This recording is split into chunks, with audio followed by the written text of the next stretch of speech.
The season 3 finale of Foundation left us all with unanswered questions, so I did some investigating and got hold of the original script from the finale episode. I wanted the script to clear up all the mysteries, but it can't do that, of course, because after reading it, I'm still wondering why these scenes weren't filmed or weren't shown. Now, were the concepts rejected for the finale episode that we watched, or were the scenes filmed but won't be shown until season 4?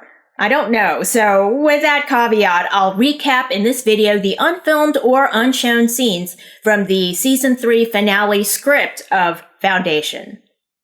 First, Beta is the child on the planet Rossum who was subject to the one-child policy. After she kills her parents, she hears a song and she follows the music to the pirate's spaceship. Now let's recall there was a pirate harassing the planet and causing economic turmoil. That pirate is the character who becomes the warlord of Calgon. He had a slave named Magnifico who was playing the song on the Visisonar. So that's how Beta met Magnifico and the pirate. She grew up on the pirate's ship, it seems, and they all grew to love her more than anything. So in episode 3, when Beta goes to the mule's party on Calgon to celebrate his coup d'etat, she already knows the pirate and Magnifico. She knows them well. Now, there's an unfilmed or unshown scene at the party, written as a flashback in which Magnifico recognizes Beta and says to her, "My lady, what shall I call you?" She replies, "Call me Beta." So, Beta isn't even her real name according to the original script. Seems it's a false identity she used when she met Torin. Next, the warlord of Calgon. He was controlled by Beta and believed he was the one with the powers. His own personality did come through in using brute force, which isn't Beta's preference, but she finds it useful. The original script makes it clear he does die after his battle with Gail. Now, the actor who portrays him, Pilo Asbeck, has said he wants to return next season, and that might be in flashbacks if season 4 gives us more of Beta's backstory, which I believe it will. Now, I theorized he might be a robot since his strength is inhuman in season 3. But according to the original scenes, the warlord of Calgon is dead and he has no mentalic powers of his own. Next, the original script spells out what happened during Beta's confrontation with Gail. Now, in the episode we watched, Gail gained the upper hand after Magnifico began playing her song, and the scene then cuts to Gail escaping the space station and leaving her companions behind. The original script fills in the following details. First, Beta has a conversation with Torin after revealing she's the mule. She doesn't just put him to sleep as we watched in the finale episode. Torin is in disbelief and thinks she must be converted, but Beta tells him no, she is the mule. She explains the reason why they went to Calgon in episode 1. It wasn't just for their honeymoon. She had to be close at hand for the warlord to turn Calgon's navy. Let's recall that from episode 1. The pirate told the Archduke Balerion, "I have talents, you see." He compelled Calgon's navy to fire on each other. In the original script, when Gail finds out Pritchard's been converted, she asks how long he's been converted. Now he tells her just a few minutes. Feels longer, though, once you're in it. So, he wasn't converted back in episode 3 at the mule's party, according to the original script. Now, that was a theory out there. We'll find out next season what direction the show goes in terms of when Pritchard was converted. Beta says to Gail, "Look at you." Now, in the original script, though, Beta says, "Look at you, ancient lovely." So, the use of the word ancient may tie into what the head librarian on Trantor said when Ambassador Quent arrived with Callie's book, The Ninth Proof of Folding. The librarian at first had assumed Quent was seeking one of the ancient collections. Now, that could be a reference to the Ancient of Days if the show does end up bringing the God of the Bible into it. Now, Brother Dusk in episode 9 told Quent that God is laughing at Seldon's plan. Now, he may have been referring to the God of the Bible. Back to Beta. Beta reveals she's had dreams about Gail, and in the dreams, Beta is the warlord and looking out through his goggles.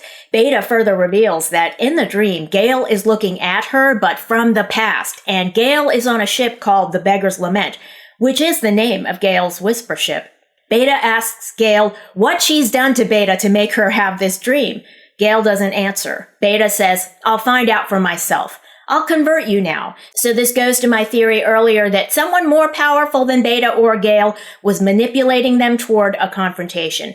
Beta says, when I touched Pritchard's mind on Calgon at the Mule's party in episode 3, it was the first time I thought I might not be alone. So this reveal is very different from the books. The book Mule has met Mentalics before. Now Beta searches Gail's mind and sees a planet filled with Mentalics who all study psychohistory. The second foundation. She tells Gail, you tried to maneuver me into attacking Empire. Why would I do that? I wanted whisper ships. So, Gail's plan regarding the enclosure of Calgon, followed by the enclosure of Trantor, was always ill-fated because Beta had always planned to attack and conquer the Foundation first. Then Beta tells Magnifico to play, and what we watched in the finale is a bit different in the original script. When Magnifico begins playing Gail's song, Gail exchanges a knowing glance with Ebling, so he's in on it. Then Torin realizes their plan for Magnifico all along. Gail tells Beta, sorry, we tampered. That thing only plays my song. Presumably she's referring to the Visisonar when she says that thing. Then Gail does something so strange in the original script. She claws at her face where the prayer stones used to be. Now those are from her home planet of Synax. She had the prayer stones removed and they left scars. Now this is similar to when Pritch bit his own arm to draw blood after being jailed by Mayor Inber in episode 7, and he pretended to be injured so he could escape.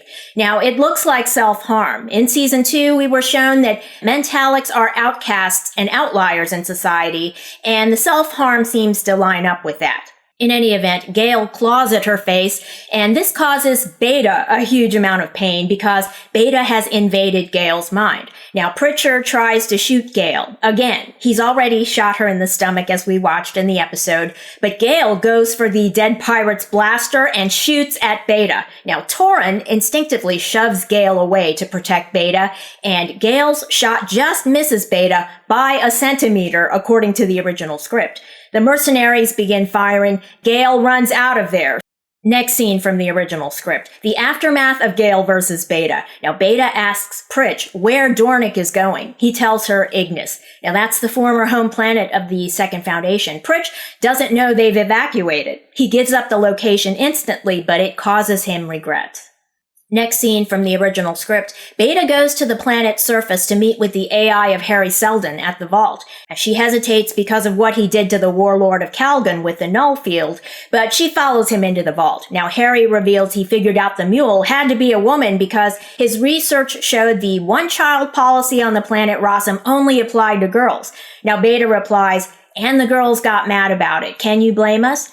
So this reveal paints an even less flattering portrait of the First Foundation, which, unless there's mitigating information not revealed yet, shows the First Foundation as a brutal patriarchy. In the original script, Beta goes on to offer Harry a partnership. She says she knows she wasn't part of the Seldon plan, which doesn't account for outliers, but she says she can become his plan. Extremely different from the books, in which psychohistory isn't concerned with the actions of individuals, only the actions of very large numbers of people. So, according to the original script, Beta's empire would call for a different math altogether. In return, Beta says she would allow the AI of Harry to inhabit her body. Now, let's recall the AI of Harry wanted a real body like the other Harry. Now, the original script discusses that moment in season 2 when the AI of Harry inhabited the body of Brother Constant, who was brought before the Cleons. Beta tells Harry her offer is good. Her plan is to conquer the Empire next and to wait for Brother Dusk to die. She believes he's insane and won't be long for the world. Beta's plan is to make everyone in the galaxy happy. Mankind would be united. Harry reminds her it would be compulsory joy, not real joy. Beta says their nervous systems won't know the difference. Now, that's beyond Beta's own powers. She can only control a few people at a time, but it seems the AI of Harry might be able to help her out with that. Harry agrees to Beta's offer, although he acknowledges it's unethical. But he's dead, so he's not concerned with ethics anymore. He says her empire will unite humanity much quicker than psychohistory would, and that would give humanity a fighting chance to combat the next thing that's coming. Now, the next thing is left unexplained. Maybe it has to do with Magnifico's Visisonar, which Gail Dornick called a thing as well. The original script contains some other information as well, which I'll discuss in the next video. Thanks for watching, and if you enjoyed this video, leave a like and don't forget to subscribe.